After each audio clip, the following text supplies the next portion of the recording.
जब नजर से मिलाई मजा आ गया मेरे रश के कमर तूने पहली नजर जब नजर से मिला। ক্ষয় ধ্রুবক বোঝার জন্য তেজস্ক্রিয় ক্ষয় ও তেজস্ক্রিয় ক্ষয়সূত্র আলাদা আলাদাভাবে বোঝা প্রয়োজন।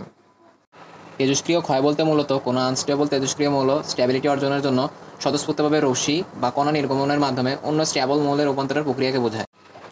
যেমন আনস্টেবল ইউরেনিয়াম-236 থোরিয়াম-232 স্ট্যাবল পরমাণুতে পরিণত হয় এবং আলফা কণা নিঃসরণ করে, যাকে আমরা তেজস্ক্রিয় ক্ষয়ের একটি উদাহরণ হিসেবে বিবেচনা করতে পারি। এখন খুবই নতুন একটা বিষয়, তেজস্ক্রিয় ক্ষয়সূত্র আমাদের আসলে বলে কি? কোন একটি মুহূর্তে তেজস্ক্রিয় পরমাণুর ভাঙনের হার ওই সময়ের অক্ষত পরমাণুর সমানুপাতিক, অর্থাৎ ভাঙনের হার ইজ প্রপোর্শনাল টু অক্ষত পরমাণুর সংখ্যা, যাকে আমরা ম্যাথমেটিক্যালি লিখতে পারি -ddt of n is proportional to n। এখন আমরা সমানুপাতিক চিহ্ন উঠিয়ে দিয়ে এখানে সমানুপাতিক ধ্রুবক আনতে পারি, যাকে আমরা আসলে ক্ষয় ধ্রুবক বলতেছি। আচ্ছা, ঠিক আছে, সবই বুঝলাম, কিন্তু এই ক্ষয় ধ্রুবকটা আসলে মিন করেটা কি? ধরো তোমার কাছে 10টি কদম ফুল আছে, तू समझा?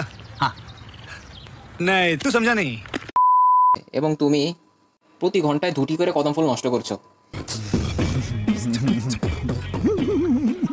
এক্ষেত্রে বলা যায় কদম ফুলের ক্ষয়ের হারের সম্ভাবনা 2/hour, যাকে আমরা কদম ফুলের ক্ষয় ধ্রুবক বলতে পারি। ঠিক একইভাবে কোনো তেজস্ক্রিয় পদার্থের একটি পরমাণুর একক সময়ের ভাঙ্গনের সম্ভাবনায় ওই পদার্থের অবক্ষয় ধ্রুবক বা ক্ষয় ধ্রুবক। এখন প্রত্যেকটি পরমাণুর ক্ষয় ধ্রুবক নির্দিষ্ট হয় এবং আলাদা হয়ে থাকে।